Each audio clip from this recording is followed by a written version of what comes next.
ഇതിലെ പ്രധാനപ്പെട്ട കളരി സങ്കേതങ്ങൾ ഒന്ന് മുല്ലേരി കളരി ഭഗവതി ക്ഷേത്രവും മറ്റൊന്ന് ചാലിൽ കളരി ഭഗവതി ക്ഷേത്രമാണ്. ചാത്തമംഗലത്ത് പ്രധാനമായിട്ട് കാണുന്ന രണ്ട് കളരി ഭഗവതി ക്ഷേത്രങ്ങൾ. ഈ ക്ഷേത്രങ്ങളൊക്കെ തന്നെ അക്കാലത്ത് പ്രധാനപ്പെട്ട നായന്മാർ അഭ്യാസം നടത്തിയിരുന്ന വളരെ പ്രാധാന്യമുള്ള കളരികളായിരുന്നു. മുല്ലേരി കളരിയിൽ നിന്നാണ് എടപ്പാട്ടിൽ ഡാരു പണിക്കർ എന്ന സ്ഥാനം സ്വീകരിച്ചത്.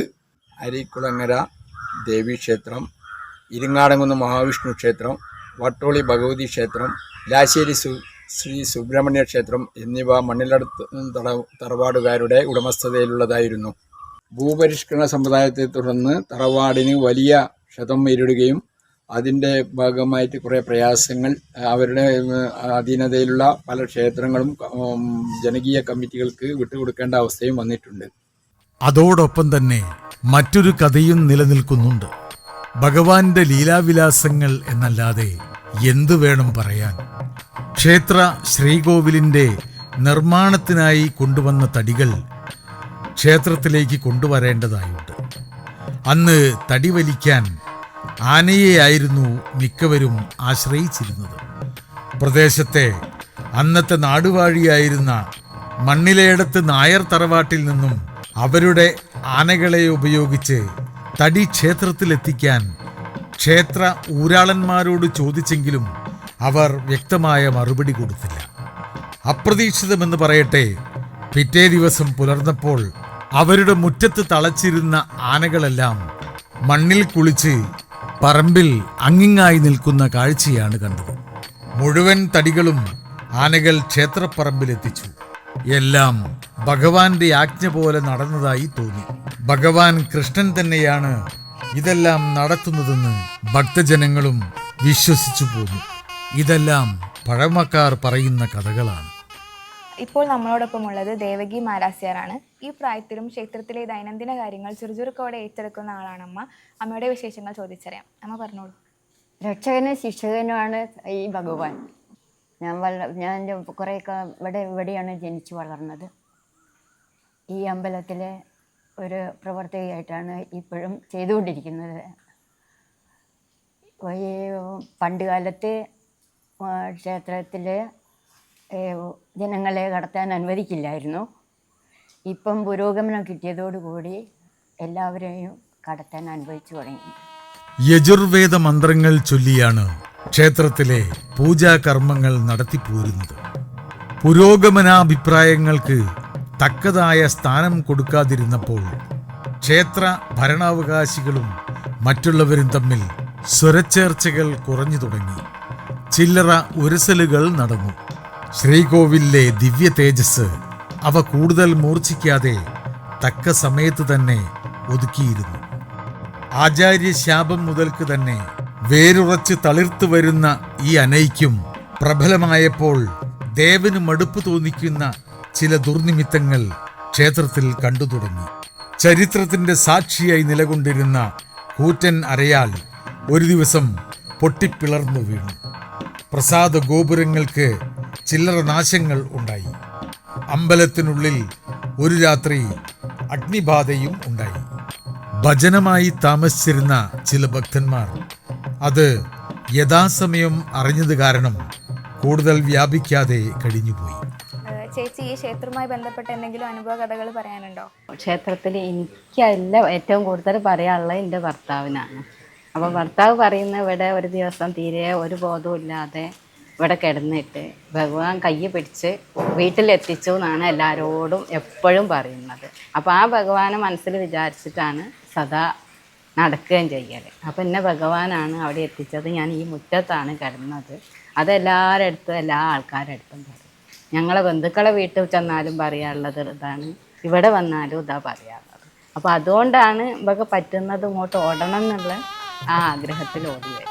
ഒരു ദിവസം അഹസ് കൈമാറുന്ന സമയത്ത് വിഷുവിന് കണിക്കൊരുക്കി വെക്കുന്ന സമയം ദേവന്റെ ചിരപുരാതനമായ ശിലാവിഗ്രഹം നിലംപതിക്കുകയും ചെയ്തപ്പോൾ അനിഷ്ട പരമ്പര മുഴുവൻ തികയുകയും ചെയ്തു. ഉടനെ തന്നെ വേണ്ടുന്ന പരിഹാരങ്ങൾ ചെയ്തതിൽ പിന്നെ ദേവപ്രശ്നം തുടങ്ങി. ആദ്യം പ്രവചിച്ചതുപോലെ ആ ദേവപ്രശ്നം ആ ക്ഷേത്രമാഹാത്മ്യം തികച്ചും വെളിപ്പെടുത്തി. ശിഥിലമായ ബിംബത്തിന് പകരമൊന്ന് പ്രതിഷ്ഠിക്കാവുന്നതല്ലെന്നും ബിംബകലശങ്ങളെല്ലാം ഉൾക്കൊള്ളിച്ചു പഞ്ചലോഹ വിഗ്രഹങ്ങൾ വാർത്ത് പ്രതിഷ്ഠിച്ച് കലശം നിർവഹിക്കണമെന്നും അറിഞ്ഞോ അറിയാതെയോ വന്ന അപരാധങ്ങൾക്ക് ശരിയായ പ്രായശ്ചിത്തങ്ങൾ ചെയ്യേണ്ടതാണെന്നും സർവോപരി മത്സരവും അനൈക്യവും നശിപ്പിക്കുവാൻ ആദ്യമായി തന്നെ നാറാണത്ത് ഭ്രാന്തനെ പ്രതിഷ്ഠിക്കേണ്ടതാണെന്നും മറ്റും ഈ പ്രശ്നത്തിൽ വ്യക്തമായി നിർദ്ദേശിക്കപ്പെട്ടു. ഭഗവാന്റെ ഇച്ഛ ഒന്നുകൊണ്ട് മാത്രം എന്ന് പറയട്ടെ, മേൽപ്പറഞ്ഞ പ്രധാന ദോഷ നിവൃത്തികളും കമനീയമായ വിഗ്രഹ നിർമ്മാണവും പ്രതിഷ്ഠാ കലശവും എല്ലാവരുടെയും സഹകരണത്തോടെ സഘോഷം നടത്തപ്പെട്ടു. അച്ഛൻ ഈ ക്ഷേത്രവുമായി എത്ര വർഷത്തെ ബന്ധമുണ്ട്? എനിക്കൊരു 40 വർഷത്തെ ബന്ധമുണ്ട്. അതിനെക്കുറിച്ച് വിവരിക്കാമോ? ഈ ക്ഷേത്രം ഈ നാടിൻ്റെ ഒരു ഐശ്വര്യമാണ്. ഈ ക്ഷേത്രത്തിൽ എല്ലാവരും ഈ ക്ഷേത്രത്തിലാണ്, ഈ നാട്ടിലുള്ള എല്ലാവർക്കും ഈ ക്ഷേത്രത്തിൻ്റെ ഐശ്വര്യം കിട്ടിക്കൊണ്ടിരിക്കുന്നതാണ്. ഈ നാടിൽ ഏത് ആളും ഈ ക്ഷേത്രത്തിലേക്കാണ് എല്ലാ വഴിപാടുകളും എല്ലാം. ഒരു കാലത്ത് ഈ ക്ഷേത്രം നശിച്ചുകൊണ്ടിരുന്നതാണ്. ഇപ്പോൾ ഈ ക്ഷേത്രത്തിന് പുനരുദ്ധാരണം വന്നതോടുകൂടി ഈ നാട് കംപ്ലീറ്റ് ഐശ്വര്യം കിട്ടിയതാണ്. ഈ നാടിന് ഏറ്റവും നല്ല ഐശ്വര്യം ഇപ്പോൾ ഈ ക്ഷേത്രത്തിൻ്റെ പുനരുദ്ധാരണം കഴിഞ്ഞതിന് ശേഷമാണ് വന്നത്. അമ്മയ്ക്ക് ഈ ക്ഷേത്രവുമായി ബന്ധപ്പെട്ട് എന്തെങ്കിലും അനുഭവ കഥകൾ പറയാനുണ്ടോ? നമ്മൾ ഈ ക്ഷേത്രത്തിൽ വന്നാൽ എന്തെങ്കിലും പ്രാർത്ഥിച്ചു പോയാലും കാര്യങ്ങളൊക്കെ സാധിച്ച് കിട്ടലുണ്ട്. എന്ത് മനസ്സിൽ വിചാരിച്ച് വന്നാലും നമുക്ക് ആ കാര്യങ്ങളൊക്കെ സാധിച്ചു കിട്ടിയിട്ടുണ്ട്. അതേമാതിരി ഇവിടെ അടുത്ത് തന്നെ അമ്പലത്തിൻ്റെ ഒരു സ്ഥലമുണ്ട്, ഭഗവാൻ കാലടി എന്ന് പറയും. അടുത്ത് തന്നെയാണ്. അവിടെ ഭഗവാൻ ചാത്തമത്തപ്പൻ്റെ സ്ഥലമാണ്. അവിടുന്നാണ് ഈ ശ്രീലകത്തേക്ക് വേണ്ട ശ്രീലകത്തിൻ്റെ ഒരു ഒറ്റക്കല്ല് അവിടുന്നാണ് കൊണ്ടുപോകുന്നത്. അപ്പോൾ അത് ഇങ്ങോട്ട് കൊണ്ടുവരാൻ വയ്യ. അത് കൊണ്ടുവരാൻ എന്താ വേണ്ടതെന്ന് ആലോചിച്ച് നിൽക്കുമ്പോഴാണ് അപ്പം ഈ ചാത്തമരത്തപ്പം തന്നെ ഒരു ചെറിയ ഉണ്ണിയായിട്ട് കാലുകൊണ്ട് ഇങ്ങനെ ഇങ്ങനെ തട്ടി ഇങ്ങോട്ട് കൊണ്ടുവന്നാ. ഇത് കണ്ടു, ഒരു സ്ത്രീ കണ്ടു ഇത് ഈ ഉണ്ണി ഇങ്ങനെ തട്ടിക്കൊണ്ടുവരുന്നത്. അങ്ങനെയാണ് ഈ ഇവിടേക്ക് ശ്രീലകത്തേക്ക് പ്രതിഷ്ഠയ്ക്ക് വേണ്ട കല്ല് ഇവിടെ എത്തിയത്. അതേമാതിരി ഇവിടെ ആന ഈ ഇവിടേക്ക് വേണ്ട മരങ്ങളൊക്കെ വേണം ഈ ആവശ്യത്തിന്. അത് ഇങ്ങോട്ട് എത്തിക്കാൻ കൊണ്ടുവരാൻ പറഞ്ഞപ്പം അതിന് വേണ്ടപ്പെട്ട അധികാരികൾക്ക് എന്തോ അസൗകര്യം പറഞ്ഞു, ഒരു പറ്റില്ല എന്ന് പറഞ്ഞു. അത് പിറ്റേന്ന് നോക്കുമ്പം ഇവിടെ മരങ്ങളൊക്കെ ഉണ്ട്, ആനയുണ്ട്. ആന അങ്ങോട്ട് വലിച്ചു കൊണ്ടു വന്നതാണ്. അതൊക്കെ ഭഗവാന്റെ ഒരു കാരുണ്യം. അന്ന് അങ്ങനെയൊക്കെയുള്ള അത്ഭുതങ്ങളൊക്കെ നടന്ന സ്ഥലമാണ്. വളരെ ഐതിഹ്യങ്ങളൊക്കെ അങ്ങനെയാണ് കാണുന്നത്. ചാത്തമംഗലത്തിന്റെ യശസ്സുണർത്തുന്ന മറ്റൊരു ക്ഷേത്രമാണ് കോട്ടൂൾ ശ്രീ പരദേവതാ ക്ഷേത്രം. ഈ ക്ഷേത്രം സാമൂതിരി രാജാവ് 4 കുടുംബങ്ങൾക്കായി നടത്തിപ്പിനായി വിട്ടുകൊടുക്കുകയായിരുന്നു. ഏകദേശം 900 വർഷം പഴക്കമുള്ള ക്ഷേത്രമാണിത്. കാലക്രമേണ ഈ 4 കുടുംബാംഗങ്ങൾക്ക് ക്ഷേത്രഭരണം നടത്തിക്കൊണ്ടുപോകാൻ പ്രയാസപ്പെട്ടപ്പോൾ 2004 ജനകീയ കമ്മിറ്റി രൂപീകരിക്കുകയായിരുന്നു. ഇപ്പോൾ ക്ഷേത്രം ദേവസ്വം ബോർഡിന് കീഴിലാണ്. കോട്ടൂൾ ശ്രീ പരദേവതാ ക്ഷേത്രത്തിൽ കൊടിയേറ്റി കഴിഞ്ഞതിനു ശേഷമാണ് മലബാറിൽ മറ്റു ക്ഷേത്രങ്ങളിൽ കൊടിയേറ്റം നടക്കുന്നതെന്ന് വിശ്വസിക്കുന്നു. ഇപ്പോൾ സർക്കാർ ആർട്സ് കോളേജ് സ്ഥിതി ചെയ്യുന്ന സ്ഥലത്തെപ്പറ്റി ചാത്തമംഗലം രജിസ്ട്രാർ ഓഫീസിൽ നിന്നും പകർത്തിയെടുത്ത കച്ചീട്ടിൽ പറയുന്നത്, ഈ സ്ഥലം പുരാതന കാലത്ത് 1.5 രൂപയ്ക്ക് വിറ്റതും ഈ സ്ഥലത്തെ സ്ഥാവര ജംഗമ വസ്തുക്കൾ എല്ലാം കോട്ടോൽ പരദേവതയ്ക്ക് അവകാശപ്പെട്ടതാണെന്നുമാണ്. അതായത് സ്ഥലം വാങ്ങിയ വ്യക്തിക്ക് സ്ഥല ഉടമസ്ഥാവകാശം മാത്രമേ ഉണ്ടാവൂ. അതിൽ ഉള്ള ബിൽഡിങ്ങുകളും മേലാനുഭവങ്ങളും എല്ലാം കോട്ടോൽ പരദേവതയ്ക്ക് അവകാശപ്പെട്ടതാണെന്നാണ് കച്ചീട്ടിൽ പറയുന്നത്. ചാത്തമംഗലം പഞ്ചായത്തിലെ സർക്കാർ കോളേജും കോട്ടോൽ പരദേവത ക്ഷേത്രവും ഇപ്പോൾ സർക്കാർ അധീനതയിലാണ് ഉള്ളത്. ഇപ്പോൾ ചാത്തമംഗലം വെള്ളനൂർ കോട്ടോൽ പരദേവതാ ക്ഷേത്രത്തിലാണ് നമ്മളുള്ളത്. ക്ഷേത്ര മേൽശാന്തിയായ ശ്രീ നാരായണൻ തിരുമേനിയാണ് നമ്മളോടൊപ്പം ഉള്ളത്. തിരുമേനി നമസ്കാരം. നമസ്കാരം. ക്ഷേത്ര വിശേഷങ്ങളെ കുറിച്ച് നമുക്ക് തിരുമേനിയോട് ചോദിച്ചറിയാം. ഓം നമഃ ശിവായ. ഞാൻ ഇവിടെ ശാന്തി തുടങ്ങിയിട്ട് ചെറുപ്പം മുതൽക്ക് അച്ഛൻ്റെ ശാന്തിയാണ്. അത് ഞാൻ ഏറ്റെടുത്തിട്ട് തന്നെ ഇപ്പോൾ ചുരുക്കം പറഞ്ഞാൽ 35 കൊല്ലത്തിലധികമായി. പിന്നെ ഇപ്പം ദേവസ്വം ബോർഡ് വന്നിട്ടും 18 കൊല്ലം ആയി കഴിഞ്ഞു.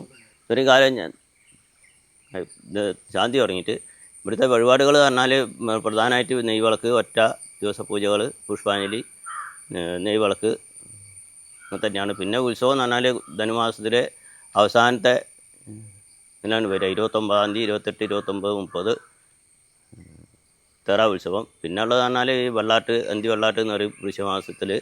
പിന്നെ വിഷുവിൻ്റെ വെള്ളാട്ട് എന്ന് പറയും, അന്തി വെള്ളാട്ട് എന്നാണ് ഇത്. അതെ, വേറെ പ്രത്യേകിച്ച് വഴിപാടുകളും വിശേഷങ്ങളും പിന്നെ ഉള്ളത് പറഞ്ഞാൽ പ്രതിഷ്ഠാദിവസം നടത്തുന്നുണ്ട് മിഥുനമാസം 30-ാം തീയതി.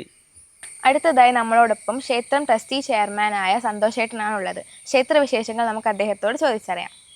ചാത്തമംഗലം ഗ്രാമപഞ്ചായത്തിൽ വെള്ളന്നൂർ എന്ന ദേശത്ത് ശ്രീ കോട്ടോൽ പരദേവത ക്ഷേത്രത്തിലാണ് ഇപ്പോൾ നമ്മൾ സ്ഥിതി ചെയ്യുന്നത്. ഈ ക്ഷേത്രത്തെക്കുറിച്ച് പറയുകയാണെങ്കിൽ ഏകദേശം 900 വർഷത്തോളം പഴക്കമുള്ളതായിട്ടാണ് നമ്മൾ അറിയപ്പെടുന്നത്. 4 താവഴികളായിട്ട് നടത്തിക്കൊണ്ടിരുന്ന ഈ ക്ഷേത്രം ഊരാളന്മാരിൽ നിക്ഷിപ്തമായിരുന്ന ഒരു സന്ദർഭം ഉണ്ടായിരുന്നു. സാമൂതിരിയുടെ കാലത്ത് ഉണ്ടാക്കപ്പെട്ട ഈ ക്ഷേത്രം നടത്തിപ്പിനായിട്ടാണ് ഈ 4 കുടുംബങ്ങൾക്ക് വിട്ടുകൊടുത്തിരുന്നത്. കാലക്രമേണ ആ 4 കുടുംബങ്ങളും സ്വന്തമായിട്ട് ഏറ്റെടുത്ത് നടത്താനുള്ള വിഷമം സൂചിപ്പിക്കുകയും അതിൻ്റെ അടിസ്ഥാനത്തിൽ 2007 ഒരു ജനകീയ കമ്മിറ്റിയുടെ നിയന്ത്രണത്തിൽ കൊണ്ടുവരികയുമാണ് ഈ ക്ഷേത്രം ഉണ്ടായിരുന്നത്.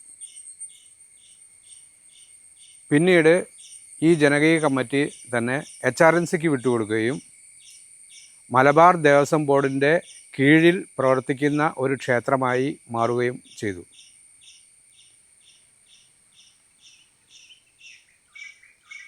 ഈ ക്ഷേത്രത്തിൻ്റെ നടത്തിപ്പ് എന്ന് പറഞ്ഞു കഴിഞ്ഞാൽ പലർക്കും പല അവകാശങ്ങളും കൊടുത്തുകൊണ്ടുള്ളൊരു ചിട്ടവട്ടങ്ങളായിരുന്നു ആദ്യം മുതലേ ഉണ്ടായിരുന്നത്. അതിൽ പെടുന്നതാണ് ഇവിടുത്തെ ഈ പരദേവത ക്ഷേത്രമായാലും ഇതിൻ്റെ ഭാഗമായിട്ടുള്ള ശ്രീ കുനിയിൽ ശിവക്ഷേത്രമായാലും അതിൻ്റെ ശാന്തിക്കാരെ നിശ്ചയിച്ചത്. ജ്യേഷ്ഠാനുജന്മാരായ 2 പേർക്ക് 6 മാസം വീതിച്ചു കൊടുക്കുകയായിരുന്നു ഈ ശാന്തിയുടെ ചുമതല. 6 മാസം ഒരു ഗ്രൂപ്പ് താഴെയാണെങ്കിൽ അടുത്ത 6 മാസം കോട്ടോൽ മുകളിലായിരിക്കും. അങ്ങനെ മാറി മാറി താവഴിയായിട്ട് വരുന്ന ഒരു സമ്പ്രദായമാണ് ഇന്നും ഇവിടെ നിലനിൽക്കുന്നത്. അതുമാതിരി ഇവിടുത്തെ പ്രധാന ഉത്സവം എന്ന് പറയുന്നത് ജനുവരി 13, 14, 15 തീയതികളിൽ നടത്താറുള്ള തിറ മഹോത്സവമാണ്. ഈ തിറ മഹോത്സവം എന്ന് പറഞ്ഞു കഴിഞ്ഞാൽ അവകാശികളും ഊരാളന്മാരും കമ്മിറ്റിക്കാരും അല്ലാത്ത പൊതുജനങ്ങളും അല്ലാത്ത ഭക്തന്മാർ എല്ലാവരും കൂടെ ഒരു കൂട്ടായ പ്രവർത്തനത്തിൻ്റെ ഭാഗമായിട്ടാണ് ഈ തിറ മഹോത്സവം നടത്തുന്നത്. ഈ പരിപാടി നിങ്ങൾക്കായി സമർപ്പിക്കുന്നത് A star garden hose and polymers, Kunnamangalam, Kozhikode. Sacred heart national school, Joy Nagar, Chathamangalam. Admission started to LKG to 10th standard and +1, +2 classes. Hostel facilities provided to girls and boys. Sacred Heart National School, Joy Nagar, Chathamangalam, Kozhikode. ഈ ക്ഷേത്രത്തിലെ മൂലസ്ഥാനം ഇവിടെയാണ് കുടികൊള്ളുന്നത്. അതുകൊണ്ട് തന്നെ ക്ഷേത്രത്തിലെ ഉത്സവ കാര്യങ്ങൾ ഇവിടെ വെച്ചാണ് ആരംഭിക്കുന്നത്. ഇപ്പോൾ നമ്മുടെ കൂടെ ഉള്ളത് ക്ഷേത്രത്തിലെ ഒരു ഭക്തനായ മധുവേട്ടനാണ്. ക്ഷേത്ര ചരിത്രത്തെക്കുറിച്ച് മധുവേട്ടൻ നമ്മളോട് വിശദീകരിക്കുന്നതാണ്. ഓം കൈലാസാദ്രീശ കോണേ സുരവിടപിതടേ സ്ഫാടികേ മണ്ഡപേ മാതങ്കാരാദി പീഠോപരി ലസിതം സേവ്യമാനം സുരഹം ജാനുസ്ഥം വാമവാഗം മൃഗമപി പരശും ജ്ഞാനമുദ്രാം വഹന്തം നാഗോദ്യോദ്യോഗവേഷ്ടം ദദതി മൃഷിഗണേ ജ്ഞാനമീശാനമീഷേ. നമ്മൾ ഈ ക്ഷേത്രത്തിൻ്റെ പുരാതന ചരിത്രം നമ്മൾ അവലോകനം ചെയ്യുന്ന സമയത്ത് ഈ കണ്ട രൂപത്തിൽ ഏകദേശം ആയി വന്നിട്ട് ഏകദേശം 900 വർഷത്തോളം ആണ്. അതിൻ്റെ മുമ്പേ തന്നെ ഇതിൻ്റെ ചരിത്രം നിലവിൽ നടന്നുകൊണ്ടിരിക്കുന്ന ഒരു അവസ്ഥയാണുള്ളത്. കാരണം ഇത് ഒരു പ്രകൃതിയായി ബന്ധപ്പെട്ടിട്ടുള്ള ഒരു ക്ഷേത്രമാണ്. പ്രകൃതിക്ക് നാശം വരാത്ത രീതിയിൽ ഒരു കാവ് എന്ന രൂപത്തിലാണ് മുമ്പ് ഈ ക്ഷേത്രം ഉണ്ടായിരുന്നത്. ചുറ്റുപാടും കാടുകളാൽ ചുറ്റപ്പെട്ട പ്രകൃതി രമണീയമായ ഒരു ക്ഷേത്രമായിരുന്നു. അത് ക്രമേണ ജനസമ്പർക്കം കൂടി വന്നതിന് ശേഷം ഇപ്പോഴുള്ള ഈ സ്ഥിതിയിലേക്ക് എത്തിപ്പെട്ടു. ഇതിൻ്റെ ചരിത്രം എന്ന് പറയുകയാണെങ്കിൽ ഇത് ഏകദേശം AD 1500 കാലഘട്ടങ്ങളിലാണ് ഇത് സാമന്തന്മാരുടെ ഊരായ്മയിൽ എത്തിച്ചേരുന്നത്. സാമന്തന്മാർ എന്ന് പറഞ്ഞാൽ സാമൂതിരി രാജവംശവുമായി വളരെയധികം ബന്ധപ്പെട്ട ഒരു വിഭാഗമാണ്. നമ്മൾ അതിനപ്പുറത്തേക്കുള്ള ഒരു ചരിത്രത്തിലേക്ക് കടക്കുകയാണെങ്കിൽ ഈ ദക്ഷിണേന്ത്യയിൽ പ്രധാനമായും 3 രാജവംശങ്ങളാണ് രാജ്യം ഭരിച്ചുകൊണ്ടിരുന്നത്: ചേരന്മാർ, ചോളന്മാർ, പാണ്ഡ്യന്മാർ. ഈ 3 രാജവംശങ്ങളും അന്യോന്യം യുദ്ധങ്ങളിൽ ഏർപ്പെട്ടിരുന്നു പല പ്രാവശ്യം. അങ്ങനെ ഒരു കാലഘട്ടത്തിലാണ് ചേരന്മാരും ചോളന്മാരും തമ്മിൽ ഒരു ദീർഘകാല യുദ്ധം നടന്നത്. അതിന് നൂറ്റാണ്ട് യുദ്ധം എന്നറിയപ്പെടുന്നു. നൂറ്റാണ്ട് യുദ്ധം, 100 കൊല്ലത്തിലധികം നീണ്ടുനിന്ന ഈ യുദ്ധം 2 രാജവംശത്തിൻ്റെയും സാമ്പത്തിക ശേഷി നശിപ്പിക്കപ്പെട്ടു. അത് നടന്നത് AD 900 കാലഘട്ടങ്ങളിലാണ്. അങ്ങനെ 100 കൊല്ലത്തെ കഠിനമായ യുദ്ധത്തിന് ശേഷം 2 രാജവംശങ്ങളും ക്ഷയിക്കുവാൻ തുടങ്ങി. അങ്ങനെ ഇരിക്കെയാണ് ചേരവംശത്തിലെ രാജാക്കന്മാർ, അതിലെ ഏറ്റവും അവസാനത്തെ രാജാവായ ചേരമാൻ പെരുമാൾ നമ്മുടെ കൊടുങ്ങല്ലൂർ എന്ന് പറഞ്ഞ സ്ഥലത്തെ ഒരു തുറമുഖത്ത്, മുസിരിസ് എന്നിപ്പോൾ അറിയപ്പെടുന്നു, അവിടെ നിന്നും മക്കത്തേക്ക് പോയതായി അറിയപ്പെടുന്നുണ്ട്. അങ്ങനെ പോകുന്നതിൻ്റെ മുൻപായി ഈ കേരളം, ചേര സാമ്രാജ്യം മുഴുവനും, കേരളം മാത്രമല്ല അതിനോട് തൊട്ട് കിടക്കുന്ന ഭാഗങ്ങൾ, തമിഴ്നാടിൻ്റെ ഭാഗങ്ങളും ഒക്കെ പെടുന്ന രാജഭാഗങ്ങൾ വിവിധ വംശങ്ങൾക്ക് വിഭജിച്ചു കൊടുക്കുകയാണ് ഉണ്ടായത്. അങ്ങനെ ഏറ്റവും അവസാനം എത്തിപ്പെട്ട ഏറാടിമാർ എന്ന് പറയുമ്പോൾ ഏറനാട് എന്ന് പറയുന്ന സ്ഥലത്ത് ഉണ്ടായിരുന്ന, അവിടെ അധികാരം കൈകാളിയിരുന്ന ഒരു വിഭാഗമായിരുന്നു. അവർ എത്തിപ്പെടുകയും മാനിച്ചൻ, വിക്രമൻ എന്ന് പറഞ്ഞ 2 ഏറാടിമാർ ഈ ചേരമാൻ പെരുമാളിനെ സമീപിക്കുന്ന സമയത്ത് അദ്ദേഹം പറഞ്ഞു, ഞാൻ എല്ലാം വിഭജിച്ച് കൊടുത്തു പോയല്ലോ, ഇനി എൻ്റെ കയ്യിൽ എൻ്റെ ഉടവാൾ മാത്രമേ ഉള്ളൂ, അത് നിങ്ങൾക്ക് തരാം. ഈ ഉടവാൾ കൊണ്ട് നിങ്ങൾ ചത്തും കൊന്നും വെട്ടിപ്പിടിച്ചും നിങ്ങളുടെ രാജ്യം ഉണ്ടാക്കിക്കൊള്ളുക എന്ന് പറഞ്ഞതിൻ്റെ അടിസ്ഥാനത്തിൽ ആ 2 ഏറാടിമാർ ഏറനാട് തലസ്ഥാനമാക്കി രാജ്യം ഭരിക്കുകയും അതിനുശേഷം യുദ്ധങ്ങൾ ആരംഭിച്ചതിന് ശേഷം അനുയായികളോടുകൂടി രാജ്യത്തിൻ്റെ നാനാഭാഗത്തും അധികാരം സ്ഥാപിച്ചു. അതിൻ്റെ ഭാഗമായി വള്ളുവ കോനാതിരിയുടെ രാജ്യം പിടിച്ചടക്കി. അങ്ങനെയാണ് മാമാങ്കത്തിൽ അധ്യക്ഷം വഹിക്കുവാൻ അദ്ദേഹത്തിന് അവസരം ലഭിച്ചത്. അതിനുശേഷം അദ്ദേഹം ഈ ഭാഗത്തേക്ക് വരികയും നമ്മുടെ വെള്ളനൂർ ഭാഗത്തും ചാത്തമംഗലം, കോഴിക്കോട് ഭാഗത്തേക്കൊക്കെ പട നയിക്കുകയും, അതിൻ്റെ ഒരു ഉദാഹരണമാണ് നമ്മളുടെ സമീപ പ്രദേശത്ത് പട്ടാളപ്പാടം എന്ന് പറയുന്ന ഒരു സ്ഥലമുണ്ട്. അവിടെയാണ് ഈ സാമൂതിരിയുടെ പട്ടാളം തമ്പടിച്ചത്. അങ്ങനെ ഈ ഭാഗമെല്ലാം അധികാരം സ്ഥാപിച്ചു. സ്വമേധയാ ക്ഷേത്രത്തിൻ്റെ ഊരൈമാവകാശം സാമൂതിരിക്ക് ലഭിക്കുകയും സാമൂതിരി അത് തൻ്റെ സാമന്തന്മാരായ ഏറാടിമാർക്ക് നൽകുകയുമാണ് ഉണ്ടായത്. ഏകദേശം 1000 വർഷങ്ങൾക്ക് മുമ്പ് ഉണ്ടായ സംഭവമാണത്. അതിനുശേഷം ഹൈദരാലി ഈ സാമൂതിരി കോഴിക്കോട് തലസ്ഥാനമായി രാജ്യം ഭരിക്കുന്ന സാമൂതിരിയെ ആക്രമിക്കുകയും സാമൂതിരിയുമായി യുദ്ധം ചെയ്ത് സാമൂതിരിക്ക് തോൽവി സംഭവിക്കുകയാണ്. അതിനുശേഷം മരിച്ചു പോവുകയാണ് ഉണ്ടായത്. അതിനുശേഷം ഈ ഭാഗം ഹൈദരാലിയുടെ ഭരണത്തിലായിരുന്നു. അതിനുശേഷം അദ്ദേഹത്തിൻ്റെ പുത്രൻ ടിപ്പു ഈ രാജ്യം ഭരിക്കാൻ തുടങ്ങി. അതിനുശേഷം ടിപ്പുവിനെ ബ്രിട്ടീഷുകാർ ആക്രമിച്ച് കീഴടക്കുകയും ശ്രീരംഗപട്ടണത്ത് വെച്ച് അദ്ദേഹത്തിനെ വധിക്കുകയും ചെയ്തു. അതോടുകൂടി ഈ പ്രദേശം മുഴുവൻ ബ്രിട്ടീഷുകാരുടെ അധീനതയിലായി. അപ്പോഴും ഇതിൻ്റെ ഊരായ്മ അവകാശം ഈ ഏറാടിമാരിൽ നിക്ഷിപ്തമായിരുന്നു. ഈ സാമന്തന്മാർ എന്ന് പറഞ്ഞ ആ വിഭാഗത്തിലെ ഒരു ഉപവിഭാഗമാണ് ഈ ഏറാടിമാർ. ഇതിൽ ഏറാടിമാർ വള്ളോടി, നെടുങ്ങാടി, കർത്ത, തിരുമുൽപ്പാട്, അങ്ങനെ ചെറിയ കുറച്ച് ഉപവിഭാഗങ്ങളുമുണ്ട്. ഇതിൽ നമ്മുടെ ഈ പ്രദേശത്ത് കാര്യമായിട്ടുള്ളത് ഏറാടിമാരും നെടുങ്കാടിമാരുമാണ്. ഈ ക്ഷേത്രത്തിൻ്റെ ഊരായ്മ അവകാശം പ്രധാനമായും വെട്ടത്ത് എന്ന് പറഞ്ഞ ഒരു പ്രധാന തറവാടിലും അതിൽ തന്നെ ഉപവിഭാഗമായ വെട്ടത്ത് വേങ്ങാട്ട്, വെട്ടത്ത് മാങ്ങോട്ട്, വെട്ടത്ത് പരക്കാട്ട്, വെട്ടത്ത് പുതിയ കോവിലകം എന്നിങ്ങനെയുള്ള വിഭാഗങ്ങൾക്കാണ്. അങ്ങനെ ഈ ഊരായ്മക്കാർ ഭംഗിയായി ഭരണം നടത്തി വരുന്ന സമയത്ത് ജനങ്ങളുടെ ഹിതപ്രകാരം കൂടുതൽ പുരോഗതിക്കും കൂടുതൽ ജനപങ്കാളിത്തം ഉണ്ടാവുന്നതിനും ആവശ്യത്തിലേക്കായി ഈ ക്ഷേത്രത്തിൻ്റെ നിത്യ നടത്തിപ്പ് മലബാർ ദേവസ്വം ബോർഡിനെ ഏൽപ്പിക്കുകയാണ് ഉണ്ടായത്. എന്നാലും ഊരായ്മക്കാർ എന്നുള്ള നിലയ്ക്ക് ഇപ്പോഴും ഏറാടിമാർക്ക് ചില അവകാശങ്ങളും കാര്യങ്ങളും എല്ലാം ഉണ്ട്.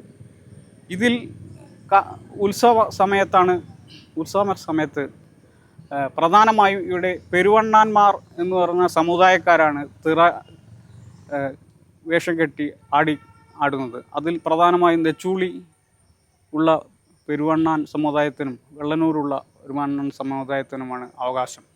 ഇവിടെ പ്രധാനമായും പ്രതിഷ്ഠ എന്ന് പറയുന്നത് ശിവൻ കരിയാത്ത രൂപത്തിൽ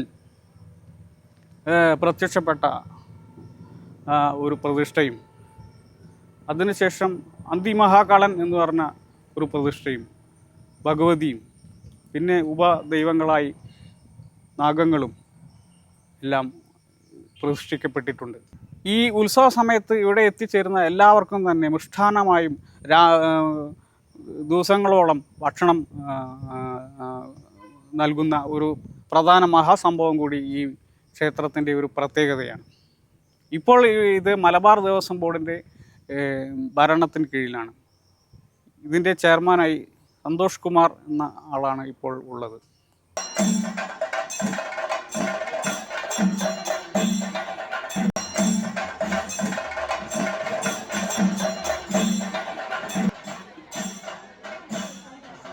ചാത്തമംഗലത്തെ തന്നെ ചരിത്രപ്രധാനമായ വലിയൊരു മഹാക്ഷേത്രമാണ് രാമപുരം ശ്രീരാമക്ഷേത്രം. രാമപുരം ശ്രീരാമക്ഷേത്രം ഏകദേശം 5 ഏക്കർ 42 സെന്റ് സ്ഥലത്തായിരുന്നു സ്ഥിതി ചെയ്തിരുന്നത്. ഏകദേശം 800 വർഷം പഴക്കമുള്ള ക്ഷേത്രമാണിത്. 1931 സർക്കാർ ഖജനാവിലേക്ക് നികുതി അടയ്ക്കാത്തതിന്റെ പേരിൽ ക്ഷേത്രം ബ്രിട്ടീഷ് ഗവൺമെന്റ് ലേലം ചെയ്യുകയായിരുന്നു. കോഴിക്കോട് ജില്ലയിൽ ചാത്തമംഗലത്ത് സ്ഥിതി ചെയ്യുന്ന അതിപുരാതനമായ ക്ഷേത്രമാണ് കോഴിമണ്ണ ശ്രീരാമക്ഷേത്രം. ഇവിടുത്തെ തന്ത്രി മിഥുൻ നാരായണൻ നമ്പൂതിരിയാണ്. മേൽശാന്തി പരമേശ്വരൻ നമ്പൂതിരിയാണ്. ചാത്തമംഗലത്ത് സ്ഥിതി ചെയ്യുന്ന അതിപുരാതനമായ ക്ഷേത്രമാണ് കോട്ടോൽ ശ്രീ പരദേവത ക്ഷേത്രം. രാമപുരം ശ്രീരാമസ്വാമി ക്ഷേത്രത്തിൻ്റെ തന്ത്രിയാണ്. ഇന്നിപ്പം നമ്മുടെ പ്രദേശത്ത് ഏറ്റവും അധികം വികസിച്ച ഒരു ക്ഷേത്രമാണ് ശ്രീരാമസ്വാമി ക്ഷേത്രം. ഈ ശ്രീരാമസ്വാമി ക്ഷേത്രത്തിൻ്റെ കഥ പറയുകയാണെങ്കിൽ ഒരുപാട് വർഷങ്ങൾക്ക് മുമ്പുള്ള കഥകൾ പറയാനുണ്ട്.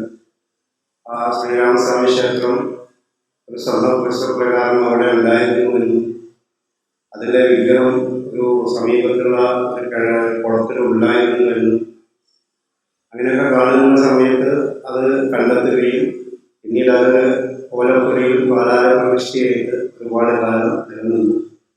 പിന്നീട് അത് കാലക്രമേണ പാതകശ്ശേരിയിലേക്ക് ശങ്കരൻ നമ്പൂതിരിപ്പാടിൻ്റെ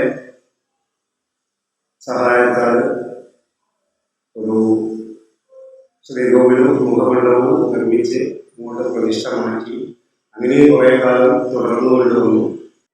2022 ക്ഷേത്രം പുനർനിർമ്മിക്കുകയും ഒരു ചുറ്റമ്പലത്തിൻ്റെ പണി കഴിപ്പിക്കുകയും 2022 ഫെബ്രുവരി മാസത്തിൽ നവീകരണ ദിവസം നടത്തുകയും ചെയ്തു. തുടർന്നുള്ള തീരുമാനപ്രകാരം എല്ലാ ഡിസംബർ മാസം 1-ാം തീയതി മുതൽ 7-ാം തീയതി വരെ കൊടിയേറി ഉത്സവം ആഘാടത്തോടുകൂടി അവസാനിക്കുകയാണ്. നല്ല രീതിയിൽ പുരോഗമിച്ചു വരുന്ന ഒരു ക്ഷേത്രമാണ് ശ്രീരാമസ്വാമി ക്ഷേത്രം. ഈ ശ്രീരാമസ്വാമി ക്ഷേത്രത്തിൻ്റെ തുടർന്നുള്ള നല്ല പ്രവർത്തനങ്ങളിലും അവിടെ നടക്കുന്ന എല്ലാ സത്സംഗങ്ങളിലും എല്ലാ ഭക്തജനങ്ങളുടെയും എല്ലാ തരത്തിലുള്ള സഹായങ്ങളും സഹകരണങ്ങളും വേണം. ഇപ്പോൾ നമ്മളോടൊപ്പം ചാത്തമംഗലത്തെ തന്നെ രാമപുരം ശ്രീരാമ ക്ഷേത്രത്തിലെ മേൽശാന്തിയായ ശ്രീ പരമേശ്വരൻ തിരുമേനിയാണുള്ളത്. തിരുമേനി നമസ്കാരം. നമസ്കാരം. ക്ഷേത്ര വഴിപാടുകളെക്കുറിച്ചും ക്ഷേത്രത്തെക്കുറിച്ചും വിശദീകരിക്കാമോ? ശ്രീരാമസ്വാമിയുടെ പ്രധാന രാമനവമി, ശ്രീരാമനവമിയാണ് നമ്മൾ അഷ്ടദ്രവ്യ മഹാഗണപതി ഹോമം 108 നാളികേരം കൊണ്ട് അഷ്ടദ്രവ്യ മഹാഗണപതി ഹോമത്തോട് കൂടിയിട്ടുള്ള ത്രികാല പൂജ, നവകം പഞ്ചഗവ്യം മുതലായ പരിപാടികളാണ് നടത്തുക. ഇപ്പോൾ നമ്മളോടൊപ്പം ക്ഷേത്രത്തിലെ ട്രഷററായ ഗണേശേട്ടനാണുള്ളത്. നമസ്കാരം. നമസ്കാരം. ക്ഷേത്ര ചരിത്രത്തെക്കുറിച്ച് വിശദീകരിക്കാമോ? ഏതോ പുരാതന കാലത്ത് നശിച്ചുപോയ ഒരു ശ്രീരാമക്ഷേത്രമാണിത്. രാമപുരം എന്നറിയപ്പെടുന്നത് തന്നെ ഈ ശ്രീരാമൻ്റെ അമ്പലം ഇവിടെ ഉള്ളത് കൊണ്ടാണ്. ഈ പ്രദേശം രാമപുരമാണ്. 2003 ഈ ഭൂമി നാട്ടുകാർക്ക് കിട്ടുന്നത്. നാട്ടുകാർ കിട്ടുന്ന സമയത്ത് ഇവിടെ അമ്പലമോ പ്രതിഷ്ഠ പോലും ഉണ്ടായിരുന്നില്ല.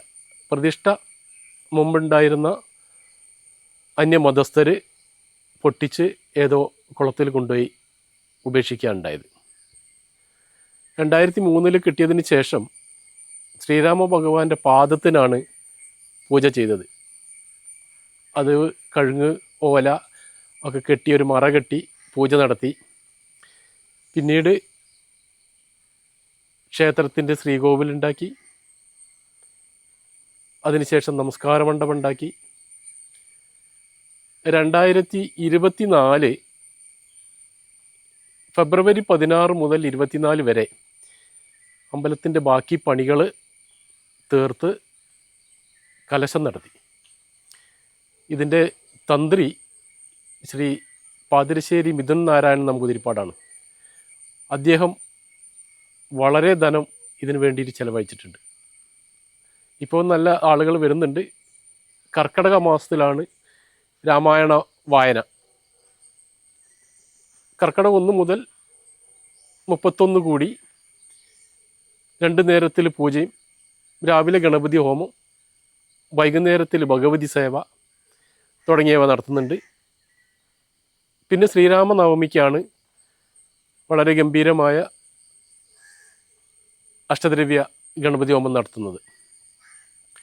ഈ നാട്ടുകാർ അകമഴിഞ്ഞ് പ്രയത്നിച്ചത് കൊണ്ടാണ് ഈ അമ്പലം ഇന്ന് ഈ രീതിയിലായത്. ഇപ്പോഴും പൂർണ്ണമായിട്ടില്ല. ഇതിൻ്റെ ചുറ്റുമതിലും പ്രദക്ഷിണ വഴി കൂടി ഉണ്ടാക്കേണ്ടതായിട്ട് ഉണ്ട്. ഇപ്പോൾ ശ്രീരാമ ക്ഷേത്രത്തിൽ കഴകത്തിൻ്റെ ജോലി ചെയ്യുന്ന ബാലേട്ടനാണ് നമ്മളോടൊപ്പം ഉള്ളത്. ബാലേട്ടനോട് വിശേഷങ്ങൾ ചോദിച്ചറിയാം. കൃഷ്ണാരെ 2003 മുതൽക്ക് ഞാനാണ് ഇവിടെ ഈ അമ്പലത്തിലേക്ക് ആവശ്യമുള്ള സാധനമൊക്കെ എടുത്തു കൊടുക്കാനും വിളക്ക്, മാല, പൂവ് ഇതൊക്കെ കൊണ്ടു കൊടുക്കലൊക്കെ ഞാനാണ്. വിറക്, ഗണപതിനുള്ള വിറക്, നാളികേരം ഇതൊക്കെ കൊണ്ടു കൊടുക്കൽ ഞാൻ തന്നെയാണ്. അന്ന് മുതൽക്കേ ചെയ്തു പോരുന്നതാണ്. ഭഗവാന്റെ കൃപ കൊണ്ട് എല്ലാ കാര്യവും ഞാൻ ചെയ്യലുണ്ട്. ഈ പരിപാടി നിങ്ങൾക്കായി സമർപ്പിക്കുന്നത് veneer point near Chathamangalam Juma Masjid, Mukkam road, west Chathamangalam. ഗുണമേന്മയുള്ള ഇന്ത്യൻ വിദേശ നിർമ്മിത ബ്രാൻഡുകൾ, plywood, WPC, PVC board, laminate, kitchen accessories, veneer, WPC door frame എന്നിവയുടെ വിപുലമായ ശേഖരം. ഇവയെല്ലാം ഫാക്ടറി വിലയിൽ ലഭിക്കുന്നതാണ്. ചാത്തമംഗലത്തെ പറ്റി പറയുമ്പോൾ ഇവിടുത്തെ ഒരു ചെറുകിട വ്യവസായമാണ് മൺകല നിർമ്മാണം. 40ഓളം കുടുംബങ്ങൾ ഈ തൊഴിൽ ചെയ്താണ് ഇവിടെ ജീവിക്കുന്നത്. ഈ ഒരു മേഖലയുടെ അവസ്ഥ നമുക്കിപ്പോൾ രവീന്ദ്രനോട് ചോദിച്ചറിയാം. ഈ പഞ്ചായത്തിൽ ഞങ്ങളൊരു 40ഓളം കുടുംബങ്ങളുണ്ട് ഈ തൊഴിലെടുത്ത് ജീവിക്കുന്നവർ. അതിലിപ്പോൾ ഇതിൻ്റെ കഷ്ടപ്പാടും കാര്യങ്ങളും ഇതൊക്കെ ആയതുകൊണ്ട് ഒരു ഞങ്ങളിപ്പോൾ 40 കുടുംബത്തിൽ ഒരു 4 വീട്ടുകാർ മാത്രമേ ഈ പണിയെടുക്കുന്നുള്ളൂ. ഇതിൻ്റെ കഷ്ടപ്പാട് ചെറിയ തോതൊന്നല്ല. കളിമണ്ണ് കിട്ടാനില്ല, പിന്നെ ഈ പാത്രങ്ങൾക്ക് ചിലവില്ല, പിന്നെ എല്ലാം ഗ്യാസും നോൺ സ്റ്റിക്കർ ഇതൊക്കെ ആയതുകൊണ്ട് ഇത് വല്ലാത്തൊരു തകർച്ചയിലേക്കാണ് ഇത് പോണത്. പിന്നെ ഞങ്ങൾ ഈ തൊഴിൽ തന്നെ പഠിച്ചതായതുകൊണ്ട് പിന്നെ വേറൊരു ജോലിക്ക് പോകാനോ ഒന്നും കഴിയുന്നില്ല. ഈ പണി തന്നെയാണ്. പിന്നെ ഞങ്ങൾ അച്ചച്ചന്മാരും അതിന് അമ്മച്ചന്മാരും ഒക്കെ ഒരു കാലത്ത് ചന്തയിൽ, ചാത്തമാല് ചന്തയിൽ അവിടെ വെച്ചായിരുന്നു ഇത് വിൽപ്പന നടത്തിയിരുന്നത്. അപ്പം അന്ന് അന്ന് മണ്ണ് കളിമണ്ണ് ഇതൊക്കെ ഒരു പിന്നെ എന്തെങ്കിലും ചെറിയ പാത്രങ്ങളോ എന്തെങ്കിലും കൊടുത്തു കഴിഞ്ഞാൽ കളിമണ്ണ് കിട്ടും. ഇപ്പം ആ കളിമണ്ണെന്ന് പറഞ്ഞിട്ട് കളിമണ്ണ് തന്നെ കിട്ടാൻ തന്നെ ഇല്ല. അത് അന്യ നാട്ടിൽ നിന്ന് വണ്ടിയിൽ നിന്ന് ടിപ്പറിലും കാര്യത്തിൽ കൊണ്ടുവരികയാണ്. അപ്പം അതിൻ്റെ തന്നെ ഭയങ്കര സംഖ്യ, നല്ല വില ഉണ്ട് കളിമണ്ണിന് തന്നെ. അപ്പോൾ ഞങ്ങൾ ജീവിതത്തിൻ്റെ കാര്യം പറയുകയാണെങ്കിൽ ഇത് ബാക്കോട്ടാണ് പോകുന്നത്, മുന്നോട്ട് പോകുന്നില്ല. പിന്നെ ഈ തൊഴിൽ തന്നെയാണ് ഞങ്ങൾ പഠിച്ച തൊഴിലും. ഇതിപ്പോൾ ഇന്നത്തെ തലമുറയ്ക്ക് ഇന്ത്യൻ്റെ കുട്ടികളും ബാക്കിയുള്ളവരൊന്നും ഈ പണിയിലേക്ക് ഏർപ്പെടുന്നില്ല. കാരണം ഇതിങ്ങനെയാണ്, ബുദ്ധിമുട്ടും കാര്യങ്ങളൊക്കെ ഉണ്ട്. പിന്നെ ഇതാണ് മെയിൻ കാര്യം, കളിമണ്ണ് കിട്ടാനില്ല. പിന്നെ ഇത് ഉണ്ടാക്കി വെച്ചാൽ പോരാ, ഇത് ഉണ്ടാക്കി വെക്കുകയാണെങ്കിൽ പണ്ടൊക്കെ ഞങ്ങൾ തലച്ചോടായിട്ട് അമ്മമാരും ഇവരൊക്കെ തലച്ചോടായിട്ട് പോയി വീടുകളിൽ കയറി വിൽക്കലായിരുന്നു. ഇപ്പം അതിലേക്കൊന്നും ആരും ആ രംഗത്തേക്ക് ആരും ഇല്ല. പിന്നെ ഇതേമാതിരി എവിടെയെങ്കിലും റോഡ് സൈഡിൽ അവിടെ ഇവിടെയൊക്കെ വെച്ച് ഇങ്ങനെ വിൽക്കുന്നുണ്ട്. പക്ഷെ വിറ്റിട്ടും ഇങ്ങനെ വെക്കുക എന്നല്ലാണ്ട് ഇതിനൊരു യാതൊരു ചിലവ് പറ്റ മോശമാണ്. ഇപ്പോൾ ഞങ്ങളെങ്ങനെയാണ് ഈ തൊഴിലിങ്ങനെ പഠിച്ചും പോയി, പിന്നെ ഇപ്പം എന്താ ചെയ്യാന്നുള്ള യാതൊരു ഇതുമില്ല. ചാത്തമംഗലത്തെ പറ്റി പറയുമ്പോൾ കാർഷിക ഗ്രാമമാണല്ലോ നമ്മുടെ മനസ്സിൽ വരുന്നത്. ഇവിടുത്തെ കുറച്ച് കർഷകരാണ് ഇപ്പോൾ നമ്മളോടൊപ്പം ഉള്ളത്. കൃഷിയുടെ അവസ്ഥകൾ ഇപ്പോൾ ശ്രീ വത്സേട്ടൻ നമ്മളോട് പറയുന്നതാണ്. ഇവിടെ പിള്ളരശ്ശേരി വയൽ പ്രദേശത്ത് നെൽകൃഷിയാണ് ആദ്യം നടത്താറ്. ആ നെൽകൃഷി നമുക്ക് നഷ്ടമായതിൽ പിന്നെ എല്ലാവരും വാഴക്കൃഷിയിലേക്ക് മാറി. വാഴക്കൃഷി ഇപ്പം 2-3 കൊല്ലമായിട്ട് കാലാവസ്ഥ വ്യതിയാനം കൊണ്ട് വാഴക്കൃഷി ഞങ്ങൾ സാമ്പത്തികമായിട്ടും നല്ല ഞെരുക്കത്തിലാണ്. 2-3 പ്രാവശ്യമായിട്ട് പിന്നെ വാഴ ഇൻഷുർ ചെയ്യുന്നുണ്ട്. ഞങ്ങൾ വാഴ നഷ്ടപ്പെട്ടു പോവുകയാണ് അധികം ഈ കാലാവസ്ഥ വ്യതിയാനം കൊണ്ട്. കുറച്ചൊക്കെ കിട്ടും, കുറച്ച് കിട്ടില്ല. കാലക്രമേണ പിന്നെ രാസവളത്തിന് വില കൂടുതൽ, കൂലിച്ചെലവ് ഇതൊക്കെ കൂടി കർഷകർക്ക് ദുരിതം തന്നെയാണ് ഏത് കാലത്തും. പിന്നെ ഈ തൽപ്പണ ക്ഷേത്രത്തിനോടനുബന്ധിച്ച വയലുകളാണ് ഇത്. പാട്ടത്തിനെടുത്തിട്ടാണ് ഇവിടെ കൃഷി എല്ലാവരും നടത്താറുള്ളത്. പണ്ട് നെൽകൃഷിയായിരുന്നു ഇവിടെ ഈ പ്രദേശത്ത് കൂടുതലുണ്ടായിരുന്നത്. അന്നൊക്കെ ഈ പിന്നെ ട്രാക്ടറോ അങ്ങനെയുള്ള ആധുനിക സംവിധാനങ്ങളൊന്നും ഇല്ലായിരുന്നു. പിന്നെ കന്ന് പൂട്ടിയിട്ട് കാലികളെയൊക്കെ ഉപയോഗിച്ച് പൂട്ടിയും കൊണ്ടായിരുന്നു നമ്മൾ ഇവിടെ കൃഷി ഉണ്ടാക്കിയിരുന്നത്. പിന്നെ എല്ലാവരും പിന്നെ ഈ തോൽപ്പണി അതുപോലത്തെ പണികളൊക്കെ എടുത്തിട്ട് നാട്ടി എല്ലാം അങ്ങനെ ഒക്കെ പിന്നെ മനുഷ്യർ തന്നെ എല്ലാവരെ കൊണ്ടും ആൾക്കാർ കൂലി വെച്ചിട്ടാണ് നമ്മളതൊക്കെ ചെയ്യിച്ചിരുന്നത്. ആ കാലത്തൊക്കെ എന്തായാലും ഒരു വയലും ഇവിടെയൊക്കെ കാണാൻ നല്ലൊരു മനോഹാരിത ഉണ്ടായിരുന്നു. നെൽകൃഷിയൊക്കെ ആയിട്ട് ഇങ്ങനെ വയലൊന്നും കാട് പിടിച്ച് കിടക്കുന്ന ഒരവസ്ഥ ഉണ്ടായിരുന്നില്ല. പിന്നെ ചാത്തമംഗലം ചന്തയിലേക്ക് ഞങ്ങൾ ഇവിടുന്നൊക്കെ അന്ന് ചുമടായിട്ട് നാളികേരം കൊണ്ടുപോകലുണ്ടായിരുന്നു. അന്ന് ബസ്സും അതുപോലെ വണ്ടി സൗകര്യമൊന്നും ഇല്ലാത്ത കാലത്ത് ഇവിടുന്ന് നടന്ന് നെച്ചുളി വഴി നടന്ന് ഈ വയലിൽ നിന്ന് തന്നെ നേരെ താഴോട്ട് പോയാൽ നെച്ചുളി എത്തും. നെച്ചുളിയിൽ നിന്ന് ചാത്തമംഗലം അങ്ങനെ നടന്നിട്ടാണ് ഈ പ്രദേശത്തു നിന്നൊക്കെ ഈ ചൂലൂർ ഭാഗത്തു നിന്നൊക്കെ ആൾക്കാർ ചാത്തമംഗലം ചന്തയ്ക്ക് നാളികേരം കൊണ്ടുപോയിരുന്നത്. അങ്ങനെ അവിടെ കൊണ്ടുപോയി വിറ്റിട്ട് അവിടുന്ന് സാധനങ്ങളൊക്കെ വാങ്ങി വന്നിരുന്ന ഒരു ചരിത്രം പഴയ കാലത്തുണ്ടായിരുന്നു.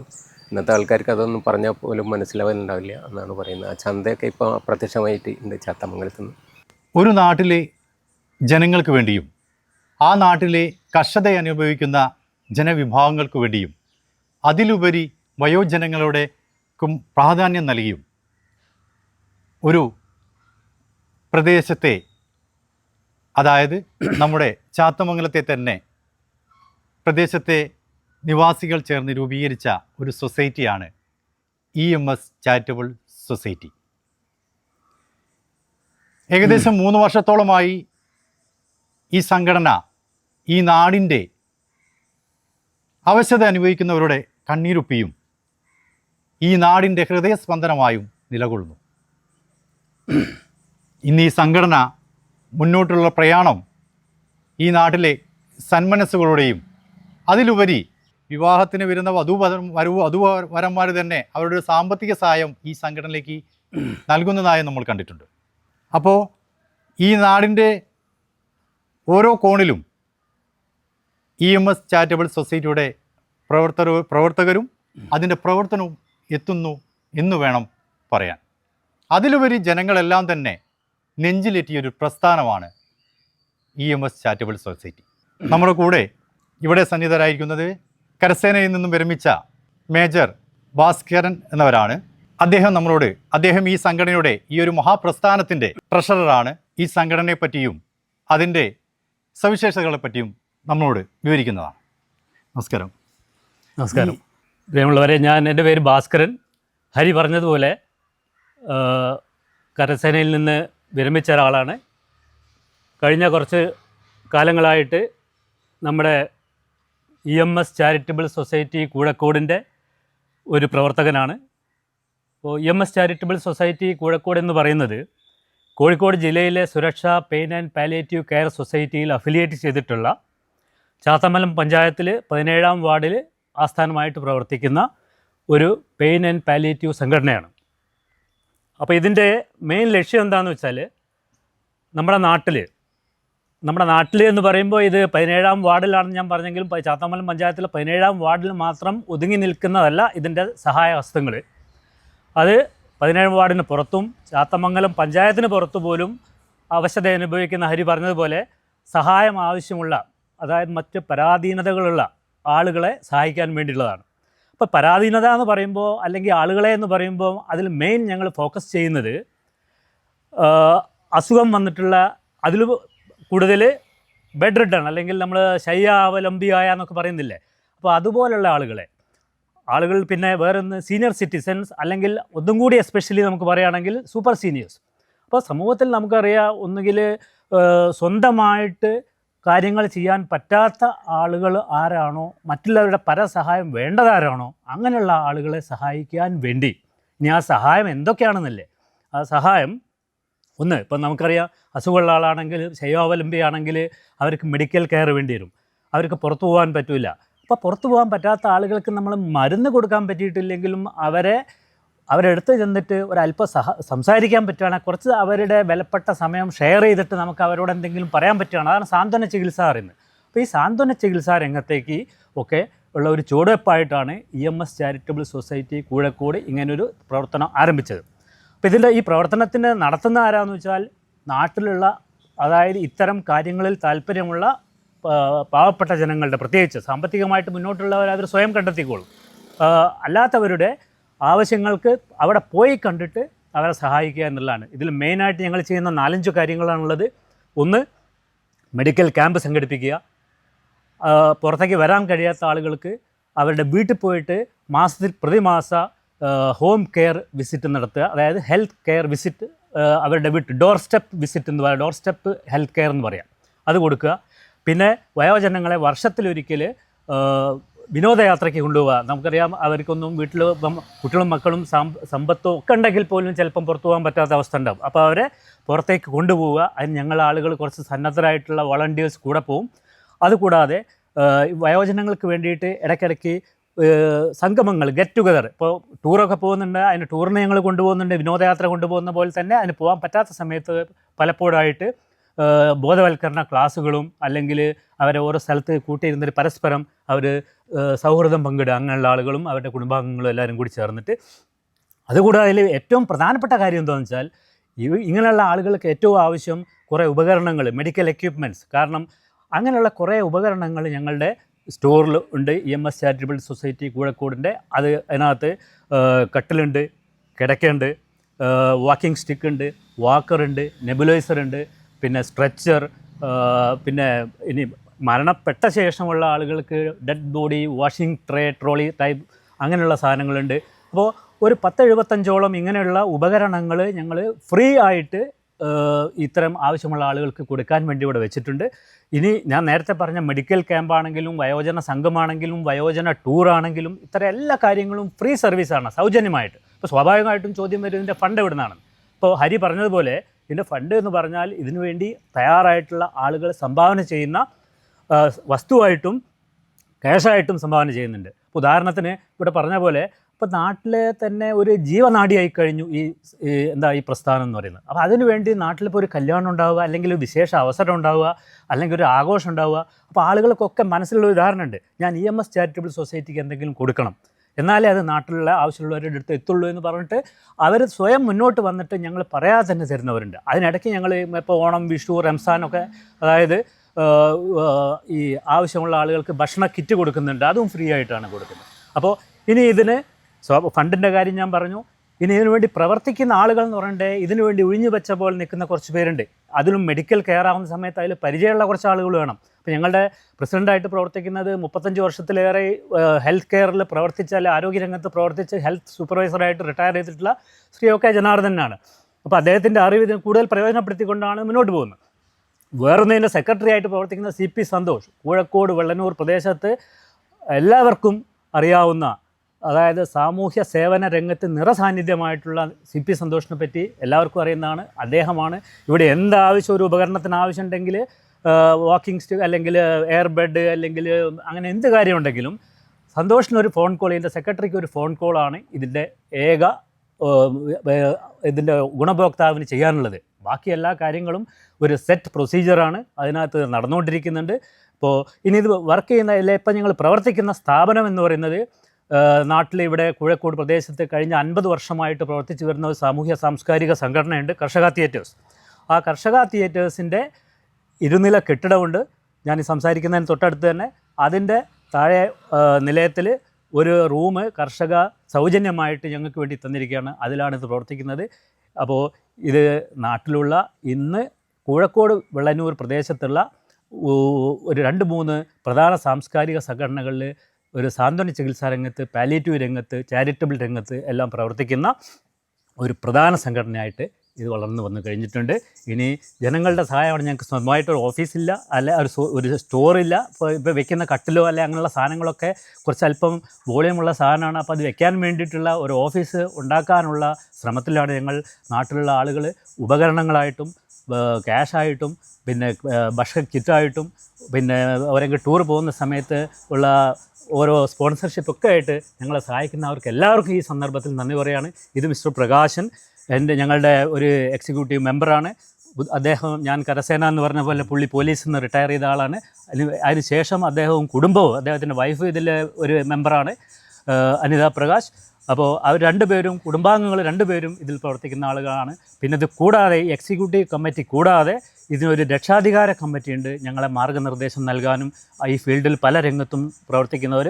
പിന്നെ ഈ രക്ഷാധികാര കമ്മിറ്റി, എക്സിക്യൂട്ടീവ് കമ്മിറ്റിയുണ്ട്. പിന്നെ ഇതിൻ്റെ മെമ്പേഴ്സായിട്ടുള്ള കുറച്ച് പേരുണ്ട്. ഇതെല്ലാം ഇത് നടത്താൻ വേണ്ടി മാത്രമുള്ളവരാണ്. പക്ഷേ ഇതിനു വേണ്ടി എല്ലാ തരത്തിലും സഹായിക്കുന്നത് ഈ പ്രദേശത്തെ നാട്ടുകാരും മറ്റുള്ളവരുമാണ് ഇങ്ങനത്തെ ഏതവസരം വരുമ്പോൾ. അപ്പോൾ ഞാൻ പറഞ്ഞതിൽ നിന്ന് ഏതാണ്ട് വ്യക്തമായിട്ട് ഇനി പ്രകാശം എന്തെങ്കിലും പറയാനുണ്ടെങ്കിൽ പറയാവുന്നതാണ്. ഒരു സർക്കാർ സംവിധാനത്തിൽ ജോലി ചെയ്തിട്ട് റിട്ടയർഡ് ആയ സമയത്ത് ഇങ്ങനെയൊരു സംവിധാനത്തിൽ കയറിക്കൊണ്ടാകുക ഈ ഒരു ചാരിറ്റബിൾ സൊസൈറ്റിനെ എങ്ങനെയാണ് നോക്കി കാണുന്നത്? ഈ ചാരിറ്റബിൾ സൊസൈറ്റിനെ സംബന്ധിച്ച് പറയുകയാണെങ്കിൽ ഈ 3 വർഷത്തിലേറെയായി ഈ പ്രദേശത്തെ ജനങ്ങൾ ജാതിമത രാഷ്ട്രീയ ഭേദമന്യേ നെഞ്ചിലേറ്റിയ ഒരു പ്രസ്ഥാനമാണ്. കാരണം പ്രത്യേകിച്ച് നേരത്തെ മാസ്റ്റർ പറഞ്ഞതുപോലെ തന്നെ ജനങ്ങൾക്ക് ആവശ്യമുള്ള കാര്യങ്ങൾ, പ്രത്യേകിച്ച് അവശത അനുഭവിക്കുന്നവർക്ക്, പ്രത്യേകിച്ച് നടക്കാൻ പറ്റാത്ത ആളുകൾക്ക്, അങ്ങനത്തെ ആളുകൾക്കൊക്കെ ആവശ്യമായ സ്റ്റിക്കർ, പിന്നെ വീൽ ചെയർ തുടങ്ങിയ സാധനങ്ങൾ മുൻകാലങ്ങളിലൊക്കെ അങ്ങനെ ഒരു ആവശ്യം വന്നാൽ ഒരുപാട് സ്ഥലങ്ങളിൽ അന്വേഷിച്ചിട്ട് നമ്മൾ ചിലപ്പം കിട്ടാത്ത സാഹചര്യങ്ങളുണ്ടായിരുന്നു. ഇന്നതല്ല, ഏത് സമയത്തും ഏത് പാതിരാത്രിക്കും അങ്ങനെ ഒരു ആവശ്യം വന്നാൽ ഇവിടെ നേരത്തെ പറഞ്ഞ പോലെ സെക്രട്ടറിനെയോ ഇതിൻ്റെ മറ്റ് ബന്ധപ്പെട്ട ആളുകളെ വിളിച്ചാൽ ഇവിടെ സാധനം ഉണ്ടോ, അത് എത്തിച്ചു കൊടുക്കേണ്ട സ്ഥലത്താണെങ്കിൽ ഇതിൻ്റെ ഭാരവാഹികൾ എത്തിച്ചു കൊടുക്കും, അല്ലെ ആളുകൾ വന്നിട്ട് കൊടുക്കും. അങ്ങനെ മൊത്തത്തിൽ സമൂഹത്തിൽ അവശത അനുഭവിക്കുന്നവർ. ഇപ്പോൾ ഇതിൻ്റെ പ്രവർത്തനങ്ങൾ എന്ന് പറഞ്ഞു കഴിഞ്ഞാൽ ജാതി മത രാഷ്ട്രീയ ഭേദമന്യാണോ പ്രവർത്തനം? അതെ അതെ അതെ. ജാതിമത രാഷ്ട്രീയ ഭേദമന്യാണോ പ്രവർത്തനം നടത്തുന്നത്? പിന്നെ ഈ ഒരു സൊസൈറ്റിൻ്റെ ഈ 3 വർഷത്തെ പ്രവർത്തനത്തിൽ എന്തെങ്കിലും മനസ്സിന് വിഷമം ഉണ്ടാക്കുന്ന എന്തെങ്കിലും സംഗതികൾ ഉണ്ടായിട്ടുണ്ടോ? മനസ്സിന് സന്തോഷം ഉണ്ടാക്കുന്ന കാര്യം ഉണ്ടായിട്ടുള്ളൂ. സന്തോഷം എന്നല്ല, അതായത് ആളുകൾക്ക് അസുഖം വരുന്ന നമുക്ക് സന്തോഷമല്ല, പക്ഷേ ഒരു സേവനം ചെയ്യുന്ന സമയത്തുള്ള ഒരു ചാരിതാർത്ഥ്യം, സംതൃപ്തി ഉണ്ടല്ലോ.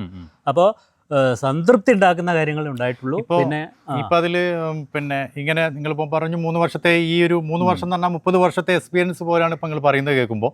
ആ 3 വർഷത്തെ എക്സ്പീരിയൻസിനുള്ളിൽ ആ ഒരു പ്രവർത്തന പരിചയത്തിന് ജനങ്ങൾ നെഞ്ചിലേറ്റിയ ഒരു പ്രസ്ഥാനത്തിന് ഇനി ഈ നാട്ടിലെ ആരെങ്കിലും ഒരു പിടി മണ്ണോ ഒരു പിന്നെ നിങ്ങൾക്ക് ഈ ചാരിറ്റബിൾ ട്രസ്റ്റ് സൊസൈറ്റീൻ്റെ ബിൽഡിംഗ് വെക്കുന്നതിന് ഒരു പിടി മണ്ണ് എന്ന് പറഞ്ഞാൽ ഒരു 5 സെൻറ്റോ അങ്ങനെയൊക്കെ ആവുമല്ലോ, അങ്ങനെ തരാമെന്ന് ഉദ്ദേശിക്കുന്നുണ്ടെങ്കിലും അതല്ലെങ്കിൽ മറ്റുള്ള സാമ്പത്തിക സഹായങ്ങളൊക്കെ തരുമ്പോൾ അതിനെന്തെങ്കിലും റെസ്ട്രിക്റ്റഡ് ഉണ്ടോ അത് നിങ്ങൾക്ക് തരുന്ന സമയത്ത്? ഇല്ല, ഹരിയുടെ നാക്ക് പൊന്നാവട്ടെ. ഞങ്ങൾക്ക് ആരെങ്കിലും ഞങ്ങൾ 2 കാര്യങ്ങളാണ് ഞങ്ങൾക്ക് വേണ്ടത്. ഒന്ന്, ഒരു സ്വന്തമായ സ്ഥാപനം, അതിന് സ്ഥലമാണല്ലോ ആദ്യം വേണ്ടത്. 2, അതിലേക്ക് വേണ്ട ഉപകരണങ്ങൾ. ഇത് 2 ഉണ്ടെങ്കിൽ ബാക്കിയെല്ലാം വന്നോളൂ. ഈ ഉപകരണങ്ങൾ ഇപ്പോഴും ഞങ്ങളുടെ അടുത്ത് 10-75 ഉപകരണങ്ങൾ ഉണ്ടെന്ന് പറഞ്ഞല്ലോ. എന്നാലും ആരെങ്കിലും ചോദിക്കുന്ന സമയത്ത് വാക്കർ അങ്ങനെയുള്ള ഓരോ കാര്യങ്ങൾ കൊടുക്കാൻ കഴിയുകയാണെങ്കിൽ നല്ലതാണ്. അപ്പോൾ അത് വന്നിട്ടുണ്ടെങ്കിൽ അപ്പോൾ അങ്ങനെ സ്ഥലം തയ്യാറുണ്ടെങ്കിൽ അതിനൊരു റെസ്ട്രിക്ഷനും ഇല്ല. നിലവിലുള്ള സാഹചര്യത്തിൽ ആരെങ്കിലും ഞാൻ നിങ്ങൾക്ക് ഈ സൊസൈറ്റിക്ക് ഒരു ബിൽഡിംഗ് കെട്ടാൻ വേണ്ടി സ്ഥലം തരാമെന്ന് പറഞ്ഞിട്ടുണ്ട്.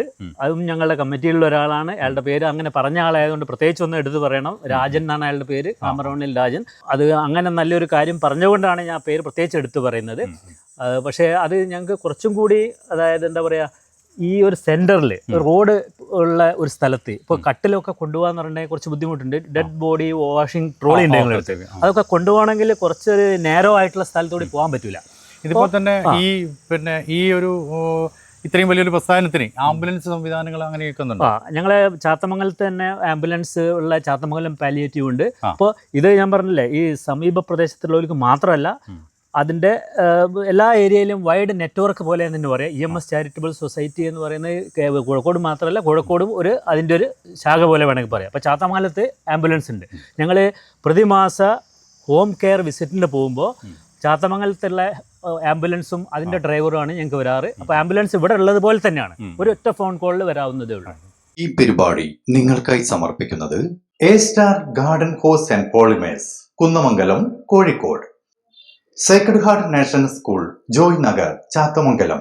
Admission started to LKG to 10th standard and +1, +2 classes. Hostel facilities provided to girls and boys. Sacred Heart National School, Joy Nagar, Chathamangalam, Kozhikode. ഇപ്പോൾ നമ്മളുടെ കൂടെയുള്ളത് EMS ചാരിറ്റബിൾ സൊസൈറ്റിയുടെ സഹായം കിട്ടിവരുന്ന ശ്രീ കൃഷ്ണേട്ടനാണ്. കൃഷ്ണേട്ടൻ ഈ നാടിൻ്റെ എല്ലാ കാര്യങ്ങളിലും എല്ലാ പ്രവർത്തനങ്ങളിലും വളരെ സജീവമായ ഒരാളായിരുന്നു. അദ്ദേഹം തൻ്റെ ജോലിക്കിടയിൽ താഴെ വീഴുകയും അതിന്മേൽ ഇപ്പോൾ വളരെയധികം അവശത അനുഭവിക്കുകയും ചെയ്യുകയാണ്. പക്ഷേ കൃഷ്ണേട്ടനെ കണ്ണിലെ കൃഷ്ണമണി പോലെ ഈ സംഘടന ഇന്നും അവരെ പരിചരിച്ചു വരുന്നു. നമസ്കാരം കൃഷ്ണേട്ടാ. കൃഷ്ണേട്ടനെ എങ്ങനെയാണ് ഇത് പറ്റിയെന്ന് പറയുന്നത്? ഞാനിത് ജോലീൻ്റെ ഇടയിൽ കയറി പോയപ്പോൾ അതിലോട്ട് കട്ടർ വെച്ചിട്ടാണല്ലോ ചെയ്യുന്നത്. അങ്ങനെ കട്ടർ കൊണ്ട് മരത്തിൻ്റെ പരിപാടി. ആ കട്ടർ വെച്ചുകൊണ്ട് വെട്ടി കട്ട് ചെയ്ത് കുത്തുമ്പോൾ പെട്ടെന്ന് അവിടെ നിന്ന് ഊരി കട്ടർ സ്ലോയിൽ വന്ന് ആ വെപ്പിൽ ഊരയ്ക്ക് കിട്ടിയ കയറിന് തട്ടിയപ്പോൾ കയറ് പോയി, കട്ടായിപ്പോയി. അതിൽ ഞാനും മിഷീനും കൂടി വന്ന് താഴെ വീണുമ്പോൾ മിഷീൻ ഞാൻ എറിഞ്ഞാൽ വരുമ്പോൾ തന്നെ അപ്പം താഴെ വീണ്. താഴെ വീണുമ്പോൾ ഓർമ്മക്കടൊന്നും നിന്നില്ല. താഴെ വീണ ഉപ്പ് തന്നെ അവിടെ തന്നെ വീട്ടിൽ തന്നെ കാറുണ്ടായിരുന്നു. ഒരു കാറിലൊക്കെ എടുത്ത് സ്കൂളിനെ കൊണ്ടുപോയി പോകും. അത് കഴിഞ്ഞ് ഒരു ഉച്ചയ്ക്ക് ശേഷമൊക്കെ ആയി വെള്ളയിൽ നിന്ന് ഡോക്ടർ കാല് പൊക്കാൻ വന്നു. കാല് പൊങ്ങൽ. അപ്പോൾ അങ്ങനെയാണ്. എത്ര നാളായി ഇത് പറ്റി? 4 വർഷത്തോളം. 4 വർഷം. ഈ 4 വർഷത്തോളമായിട്ടും നമുക്ക് എണീറ്റ് നടക്കുന്ന ഒരു സാഹചര്യത്തിലേക്ക് എത്തിപ്പെട്ടില്ല. അപ്പം അതിന് വേണ്ടിയിട്ട് ഡോക്ടേഴ്സ് പറഞ്ഞത് തൽക്കാലം എത്തിപ്പെടില്ല എന്നാണ്. അപ്പോൾ കാൽമലിയൊക്കെ എന്തെങ്കിലും വന്നു കഴിഞ്ഞാൽ തെറാപ്പി പിന്നെ ചെയ്ത് നേരെയാക്കി കൊണ്ടുവരാം. അതിൽ എന്തെങ്കിലും ക്ഷതങ്ങൾ സംഭവിച്ചു? നട്ടലിൽ പോയി, കാല് വേറെ ഒന്നും പറ്റിയില്ല. നട്ടലിൽ പോയി മാത്രം. നട്ടലിൽ സർജറി കഴിഞ്ഞ് കംപ്ലീറ്റ്. ഈ ഒരു അവശതയിലും ഈ ഒരു സംഘടന എപ്പോഴും മനസ്സിനും ശാരീരികവുമായിട്ട് തന്നെ നടന്നിട്ടില്ലെങ്കിലും നടന്ന പോലുള്ള ഒരു അനുഭവം സംഘടന തരുന്നുണ്ടെന്നാണ് പറയുന്നത്. നടന്ന പോലുള്ള അനുഭവമാണ്. മറ്റിപ്പോൾ ഇങ്ങനെ കിടക്കുമ്പോൾ പോലും ഇവിടെ കൊണ്ടുപോയില്ല. അതുകൊണ്ട് അങ്ങനത്തെ നടന്നതായിട്ടുള്ളൊരു സന്തോഷം തന്നെ പറ്റിയത്. ഈ സംഘടനയ്ക്ക് നമ്മൾ ഈ ഒരു പ്രവർത്തനം കാഴ്ചവെക്കുമ്പോൾ ഇതിലെന്തെങ്കിലും സാമ്പത്തിക സഹായം മേടിച്ചിട്ടാണോ ഈ സംഘടന പ്രവർത്തനങ്ങൾ നടത്തുന്നത്? ഇല്ല. സാമ്പത്തിക സഹായങ്ങൾ ഒന്നും വാങ്ങുന്നില്ല. എന്തെങ്കിലും സാമ്പത്തിക സഹായങ്ങൾ തന്നിട്ടുണ്ടോ? ഭക്ഷണം ഫ്രീ എല്ലാം കൂടി അങ്ങനെ തന്നെ. സാമ്പത്തിക സഹായങ്ങളാണല്ലോ കുറേ സഹായം വരുന്നത് എല്ലാം കൊണ്ട്. അപ്പോൾ ഈ അവസരത്തിൽ എല്ലാവരുടെയും പേര് എടുത്തു പറയാമെന്ന് പറഞ്ഞിട്ടുണ്ടെങ്കിൽ അതൊരു ബുദ്ധിമുട്ടായിരിക്കും. എന്നിരുന്നാലും പെട്ടെന്ന് മനസ്സിൽ വരുന്ന പല പേരുകളിൽ ഏറ്റവും മുന്നിൽ നിൽക്കുന്ന ഒരു പേരാണ് അംബിക സിസ്റ്റർ. അതായത് കോഴിക്കോട് മെഡിക്കൽ കോളേജിൽ നിന്ന് അവിടെ ഫുൾ സർവീസ് കഴിഞ്ഞതിന് ശേഷം റിട്ടയർ ആയിട്ടുള്ള ഒരു സീനിയർ സ്റ്റാഫ് നഴ്സാണ് അവർ. അപ്പോൾ ഞങ്ങളിവിടെ ഹോം കെയർ വിസിറ്റിന് പോകുമ്പോഴോ മെഡിക്കൽ ക്യാമ്പ് നടത്തുമ്പോഴോ അങ്ങനെയുള്ള ഏത് സംരംഭങ്ങളിലും ഞങ്ങളൊക്കെ ഉണ്ട്. അപ്പോൾ എന്നാൽ കൂടി ടെക്നിക്കലി കഴിവുള്ള ഒരാൾ, അറിവുള്ള ഒരാൾ കൂടെ വേണം. അപ്പോൾ ഈ സിസ്റ്റർ റിട്ടയർമെൻറ്റിന് ശേഷം ഞങ്ങളൊക്കെ ഈ ഹോം കെയറിന് പോകുമ്പോൾ ആ ടീമിൻ്റെ കൂടെ പോകുമ്പോൾ മാറി ഓരോരുത്തരും മാറി പോകും. എന്നാൽ ഈ സ്റ്റാഫ് നഴ്സായിട്ടുള്ള അംബിക സിസ്റ്റർ അവർ എല്ലാ തവണയും മാറ്റമില്ലാതെ ഞങ്ങളുടെ കൂടെ വരുന്ന ആളുകളാണ്. ഇതേപോലെ തന്നെ സഹകരിക്കുന്ന മറ്റും നഴ്സുമാരുണ്ട്. എന്നാൽ ഇവർ യാതൊരുവിധ ഉപകാരങ്ങളും പ്രതീക്ഷിക്കാതെ പൂർണ്ണ സേവനം നടത്തുന്ന അവരെ പേര് പ്രത്യേകം ഈ അവസരത്തിൽ ഒന്ന് ഓർമ്മിക്കേണ്ടത് അതുകൊണ്ടാണ് പേരെടുത്ത് പറഞ്ഞത്. ഇതുപോലെ പലരും ഇനിയുണ്ട്. അവർക്കും അതേപോലെ അവരെ കൂടെ പോലെ പ്രവർത്തിക്കുന്ന എല്ലാവരും ഞാൻ പേരെടുത്ത് പറഞ്ഞിട്ടില്ല. എല്ലാവർക്കും ഇതിൻ്റെ അഭികാംക്ഷികൾക്ക് എല്ലാവർക്കും നന്ദി പറയാൻ കൂടി ഈ അവസരം ഉപയോഗിക്കുകയാണ്. വളരെയധികം കഷ്ടപ്പാടുകളും ത്യാഗങ്ങളും സഹിച്ചുകൊണ്ടാണ് ഈ സംഘടന EMS ചാരിറ്റബിൾ സൊസൈറ്റി എന്ന ഈ സംഘടന ഇപ്പോൾ പ്രവർത്തനം നടത്തുന്നത്. സ്വന്തമായിട്ടൊരു ബിൽഡിങ്ങോ ആംബുലൻസ് സംവിധാനങ്ങൾ അങ്ങനെ സംവിധാനത്തിലേക്ക് സ്വന്തമായിട്ട് ഉള്ള ഒരു സാഹചര്യം ഇന്ന് ഈ സംഘടനയിൽ വന്നിട്ടില്ല. നമ്മുടെ ഈ കോഴിക്കോട് ജില്ലയ്ക്ക് തന്നെ അഭിമാനമായ ഈ സംഘടനയെ നമ്മൾ പ്രോത്സാഹിപ്പിക്കേണ്ടതുണ്ട്.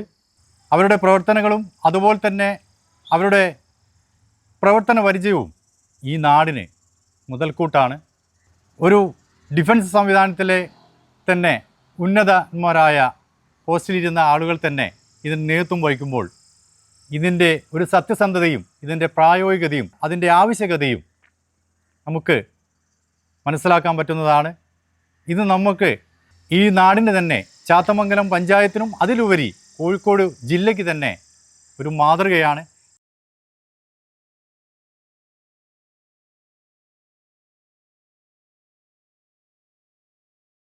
ഏകദേശം 100ഓളം കാവുകളിൽ തിറയാട്ടവുമായി വളരെയധികം അനുഭവജ്ഞാനമുള്ള തിറയാട്ട കലാസമിതിയാണ് ചാത്തമംഗലം തിറയാട്ട കലാസമിതി. ചാത്തമംഗലം തിറയാട്ട കലാസമിതിയുടെ ആശാനും കാരണവരുമായ ശ്രീ കുന്നുമ്മൽ അശോകേട്ടനാണ്. ഇപ്പം നിലവിൽ ഇതിൻ്റെ ആശാനും സമിതിയുടെ കാരണവരും അശോകേട്ടൻ തന്നെയാണ്. ഇപ്പം കാരണവർ ഒരാളുണ്ട്, അയാൾക്കൊന്നും തീരെ വയ്യാണ്ടേ. എന്താ പേര്? ശ്രീധരൻ. ഇവിടെ വീട് എവിടെയാണ്? ഇവിടെ തന്നെയാണോ? ചൂലൂർ. ഇതിലിപ്പം തിറയാട്ടം മാത്രമാണോ അതല്ലെങ്കിൽ പിന്നെ ചെണ്ടമേളം അതൊക്കെ എല്ലാതും തിറയാട്ടത്തിന് ചെണ്ടമേളം വേണം, ചെണ്ട വേണമല്ലോ, പിന്നെ തുടി, ഇലത്താളം, അങ്ങനെ ഇപ്പോൾ ഓരോ കൊല്ലവും ഓരോരുത്തരിപ്പം ഞങ്ങൾ കുട്ടികളെ ഈ പരിപാടി നടക്കുന്ന കൂടെ കൊണ്ടു നടക്കുക. അപ്പോൾ ഒരു കേട്ട് കണ്ടുപിടിച്ച് അതാണ് കൂടുതൽ പരിചയം, കേട്ടറിവ് കണ്ടിട്ടുള്ള പരിചയം. കണ്ട് പഠിക്കല്ലോ കുട്ടികൾ തിര കണ്ടുപിടിക്കും. ഓരോരോ കുട്ടികളും ആദ്യം ചൂട്ട് കളിച്ചാൽ പഠിക്കുക. അപ്പോൾ അതുമുതലേ ഇവർക്ക് ഇതിൽ പരിചയമായിട്ട് അങ്ങനെ പിന്നെ ആദ്യം പിന്നെ ഇതിൻ്റെ ചടങ്ങുകൾ ഒരു അത്യാവശ്യം ചൂട്ടൊക്കെ കളിച്ച് കഴിച്ചതായി. പിന്നെ അതിന് പുറപ്പെടുന്ന നേരം കുറേ ചടങ്ങുകളുണ്ട്. കാരണന്മാരെ വർണ്ണിക്കുന്ന അങ്ങനെ തൊഴുത് കുമ്പിടുക ആ സാധനമൊക്കെ പഠിച്ചു കഴിഞ്ഞാൽ പിന്നെ വെറൈറ്റി തോന്നും. ആദ്യമൊക്കെ ചെറിയ ചെറിയ ചെറിയ ഈ തോറ്റം ചൊല്ലുകൾ അതൊക്കെ തന്നെ ഉണ്ട്, ദേവൻ ഉണർത്തുന്ന ഇതുണ്ട്, അതൊക്കെ തന്നെ പരമ്പരാഗതമായിട്ട് പഠിച്ചു വരുന്ന പരമ്പരാഗതമായിട്ട് വരുമ്പോഴും പിന്നെ ബുക്കിൽ എഴുതി പഠിക്കണം, എന്നെങ്കിലേ ശരിക്കും പഠിക്കുള്ളൂ. എന്തെങ്കിലും ഇതിനു വേണ്ടി വലിയൊരു സഹായം ചെയ്തൊരു വ്യക്തിയാണെന്ന് പറയുന്നത് അങ്ങനെ എന്തെങ്കിലും മനസ്സിൽ തങ്ങുന്നുണ്ടോ?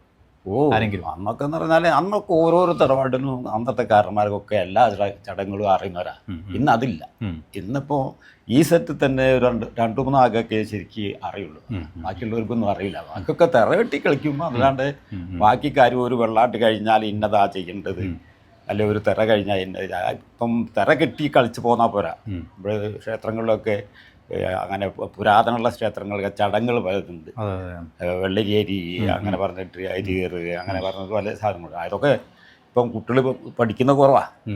നമ്മൾ ഒരു വിദ്യ പഠിക്കുന്നേരം എല്ലാത്തിനും ഒരു ആശാൻ്റെ കീഴിൽ പഠിച്ചാൽ അത് കാണാൻ തന്നെ ഒരു പ്രത്യേകത ഉണ്ടാകും. ഒരു ആശാൻ്റെ കീഴിൽ പഠിച്ചതും അല്ലാണ്ട് ഈ പറഞ്ഞ മാതിരി ചൂട്ട് കളിച്ച് പഠിച്ചവരും തമ്മിലുള്ള വ്യത്യാസം കുട്ടി കളിക്കുന്നവരും മനസ്സിലാക്കും. ചാത്തമംഗലം തിറയാട്ട സമിതിയുടെ സെക്രട്ടറി ശ്രീ ഭരതേട്ടനാണ് നമ്മുടെ കൂടെയുള്ളത്. കലാകാരന്മാർക്കൊക്കെ നിങ്ങൾ പെൻഷൻ കാര്യങ്ങളൊക്കെ നിങ്ങളെ വകുപ്പിലുണ്ടോ? അല്ലെങ്കിൽ ഓണം വിഷു കാര്യങ്ങളൊക്കെ വരുന്ന സമയത്ത് സർക്കാർ തലത്തിലാണ്. സർക്കാർ തലത്തിലാണ് ക്ഷേമനിധി അംഗങ്ങളായ ആളുകൾക്ക് പെൻഷൻ അതോടൊപ്പം തന്നെ ഈ കോലധാരികൾക്ക് ഒരു ധനസഹായം നൽകുന്നുണ്ട് സർക്കാർ നൽകുന്നുണ്ട്. അതും വാങ്ങുന്ന ആളുകൾ ഒരു 5-8 ആളുകൾ. അതിനുള്ള യോഗ്യതകൾ എന്തൊക്കെയാണ്? തിറയാട്ടം രംഗത്ത് പ്രവർത്തിച്ച 50 വയസ്സായ ആളുകൾക്കുള്ള ഇതാണ് അവർ കൊടുക്കുന്നത്. 50 വയസ്സ് കഴിയണം. അത് മലബാർ ദേവസ്വം ബോർഡിൻ്റെ കീഴിലാണ് അത് നൽകുന്നത്. അപ്പോൾ അപേക്ഷിച്ച കുറച്ച് ആൾക്കാരുണ്ട്, പുതിയ ആളുകൾ. ഇപ്പോൾ സ്വന്തമായിട്ട് ബിൽഡിങ്ങും കാര്യങ്ങളൊക്കെ ആയി അല്ലേ? സ്വന്തമായിട്ട് ഭൂമി വാങ്ങി കാവുകളിലുള്ള ആളുകളും നാട്ടുകാരും സഹകരിച്ച് അങ്ങനെയാണ് ഈ ബിൽഡിംഗ് ഉണ്ടാക്കുന്നത്. നമ്മളെ പാതിശ്ശേരി ഈ തന്ത്രി ശങ്കരൻ നമ്പൂതിരിപ്പാട് മൺമറഞ്ഞ അദ്ദേഹമാണ് ഇതിൻ്റെ ഒരു കാര്യത്തിലൊക്കെ ഇതിൻ്റെ 60 കെട്ടിട ഉദ്ഘാടനത്തിന് 3000 ആൾക്കുള്ള ഭക്ഷണം കാര്യങ്ങളൊക്കെ നൽകി ഞങ്ങളെ സഹായിച്ച ആളാണ്. 60ഓളം മെമ്പർമാരുണ്ട്. ഈ 10 കുടുംബങ്ങൾ, 10 തറവാട്ടുകാർ ഉൾപ്പെടുന്നതാണ്. 1988 മണലടം എന്ന് പറയുന്ന ഒരു ഉണ്ട്. അവിടെ വെച്ചാണ് ഇതിൻ്റെ പ്രാഥമികമായ യോഗം ചേരുന്നത്. എന്നെ ആള് അധ്യക്ഷതയിൽ യോഗം ചേർന്നിട്ടാണ് ഇതിനൊരു രൂപകൽപ്പന നൽകി ഈ കലാസമിതി രൂപം നൽകുന്നത്. ഈ മേഖലയിൽ ഇപ്പം വരുന്ന കുട്ടികൾ ജോലി ഒരു വലിയ വിഷയമാണ്. ഇത് 3-3.5 മാസം ഈ പരിപാടി ഉണ്ടാവും. അപ്പോൾ ജോലി ഇതൊക്കെ പാടെ തരണം ചെയ്ത് കൊണ്ടുപോവുകയാണ് ഇപ്പോൾ ഉള്ള മക്കൾ ചെയ്യുന്നത്. അപ്പോൾ ഒരു വൈകുന്നേരം വരിക, ഉച്ചയ്ക്ക് വരുന്നുണ്ടോ വൈകുന്നേരം വരുന്നുണ്ടോ. അപ്പോൾ ഒരു പരിപാടി കഴിഞ്ഞ് നേരം വെളുക്കുന്നേരെ കഴിയുന്നതിന് മുമ്പേ ചിലപ്പോൾ ഓല് പോയി തരും. പിറ്റേന്ന് ക്ലാസ് പോകുന്നവരുണ്ടാവും, ജോലിക്ക് പോകേണ്ടവരുണ്ടാവും, ഒക്കെ ഉണ്ടാവും. ഓരോരുത്തരും ഒരു ജോലിയുണ്ട്. അതുപോലെ കുറേ ആളുകൾക്ക് ഇപ്പോൾ ആശുവാട്ടൻ്റെ മകൻ അഭിനേഷ് അവനൊരു അധ്യാപകനാണ്, ട്യൂട്ടോറിയൽ നടത്തുകയാണ്. അനവധി ആളുകളും നിങ്ങളെ ഈ ഒരു കലാരൂപത്തിൽ ആണോ നിങ്ങളെ സംതൃപ്തരാണെന്ന് പറഞ്ഞാൽ ഈ കലാകാരന്മാർ ഇന്നത്തെ പണ്ട് അനുഭവിച്ചപ്പോൾ അശോട്ടൻ്റെ കാലഘട്ടത്തിൽ അനുഭവിച്ച വേദനയൊന്നും ഇപ്പോൾ ഉള്ളവർക്ക് അനുഭവിക്കണ്ട. ഇന്ന് ഈ സാധനങ്ങൾ കൊണ്ടുപോകണ വാഹനമുണ്ട്. പണ്ട് ഇത് തലയിൽ പേറി നടന്നു പോകേണ്ട സ്ഥിതി ഉണ്ട്. അപ്പൊ ഇന്നത്തെ ആളുകൾക്ക് അത്രയും ബുദ്ധിമുട്ടൊന്നുമില്ല ഉണ്ടാകുക. അപ്പൊ ഒക്കെ നടന്നു പോകേണ്ട സ്ഥിതി ഇല്ലാണ്ടതിന് അല്ലെങ്കിൽ ബസ് കയറ്റി പോകേണ്ട അവസ്ഥ ഉണ്ടാകുക. ഇനിയിപ്പോൾ അതൊന്നല്ല, ഇപ്പോൾ സ്വന്തം വണ്ടിയോ അല്ലെങ്കിൽ വേറെ വാഹനം വിളിച്ചിട്ട് പോകുന്ന സ്ഥിതിയാണുള്ളത്. പക്ഷെ കോഴിക്കോട് ജില്ലയ്ക്കകത്ത് വേറെ തറകളൊക്കെ നടക്കുന്നുണ്ട്. എന്നാലും പ്രസക്തി നമ്മുടെ പ്രദേശത്ത് കോട്ടോൽ പരദേവത എന്ന നിലയിലാണ് തുടങ്ങുന്നത്. അപ്പൊ നമുക്ക് ഓരോ ദേശത്തേക്കുള്ള ഓരോരോ കാര്യങ്ങൾ ഉണ്ടാവും.